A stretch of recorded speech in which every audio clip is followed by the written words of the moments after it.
अस्सलामुअलैकुम दोस्तों, स्वागत है आपका हमारे चैनल फतूहात-ए-इस्लाम में। आज हम एक संवेदनशील और बहुत ही महत्वपूर्ण मुद्दे पर बात करेंगे जो हाल के वर्षों में चर्चाओं का विषय बना है। अजमेर शरीफ दरगाह को लेकर हिंदू संगठनों के दावे। अगर हिंदू संगठन एक के बाद एक कई जगहों पर ये दावे करते हैं कि जो इमारत है वो मस्जिद सामने दिखाई दे रही है या अजमेर में ख्वाजा का दर दिख रहा है, लेकिन पहले ये शिव मंदिर था। आप 800 साल के बाद कह रहे हैं कि वो दरगाह नहीं है। जब आक्रांता आए थे मुगल, हमारे मंदिरों को तोड़ा था। अरे भाई, ये पूरे देश में आग लगाने की बातें हो रही हैं। क्या हो क्या रहा है देश में? मंदिर में कोई मकबरा छुपा है तो जांच की जा सकती है, हम उसके लिए तैयार हैं। कौन कौन सी मस्जिदों के नीचे ढूंढेंगे? लिमिट है या नहीं है? 1991 बर्थ डिफेक्ट बिल्कुल साइड में लगा दिया। देश के अंदर करना क्या चाह रहे हैं? अपने राजनीतिक हित को साधने के लिए क्या देश जला देंगे? अगर वहाँ भी शिव मंदिर है तो प्राण प्रतिष्ठा होगी, रुद्राभिषेक होना चाहिए। जितने प्रधानमंत्री बने हैं देश में, नेहरू से लेकर नरेंद्र मोदी तक, सब चादर बिछाते जाते हैं। The Ajmer Shrine was recently visited by Mr. Nehru, a great occasion for all. परंपरा है कि प्रधानमंत्री की ओर से हर साल गरीब नवाज के उर्स के मौके पर चादर चढ़ाई जाती है और पीएम मोदी ने उसी परंपरा को आगे बढ़ाया।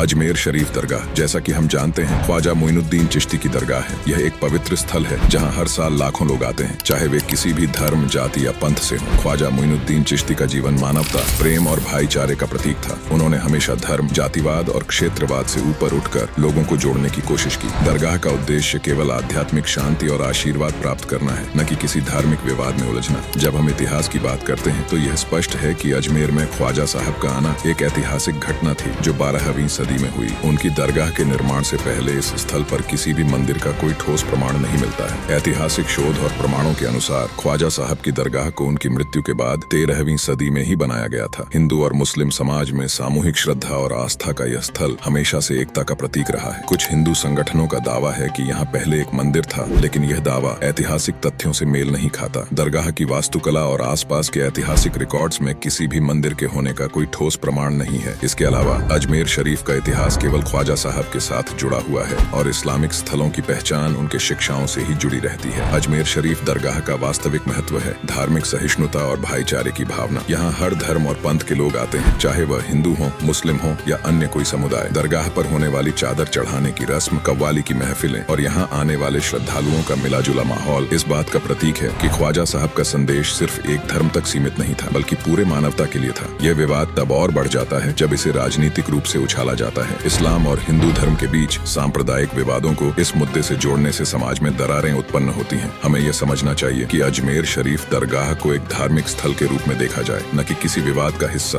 राजनीति और धार्मिक सद्भाव में फर्क होता है और हमें इस भेद को समझना चाहिए। तो दोस्तों, अजमेर शरीफ दरगाह को लेकर उठ रहे इस विवाद में हमें इतिहास, धर्म और सहिष्णुता का सही नजरिया अपनाना चाहिए। ये स्थान केवल एक धार्मिक स्थल नहीं, बल्कि प्यार, शांति और एकता का प्रतीक है। ख्वाजा मोइनुद्दीन चिश्ती का संदेश आज भी हमारे दिलों में गूंजता है। हमें इस मुद्दे को समझदारी से देखना चाहिए और नफरत या विवाद से दूर रहना चाहिए। जितने लोग ये वीडियो देख रहे हो, अगर आपको लगता है कि सच्चाई समझना जरूरी है और हमें मिलकर नफरत के खिलाफ खड़ा होना चाहिए, तो इस वीडियो को लाइक करो और अपने दोस्तों के साथ शेयर करो। और अगर आप पहली बार आए हो तो चैनल को सब्सक्राइब करके बेल आइकॉन दबा लो, ताकि आपको हर नई वीडियो की नोटिफिकेशन तुरंत मिल सके। चलो मिलकर ऐसी दुनिया बनाते हैं जहाँ प्यार और भाईचारा सबसे ऊपर हो।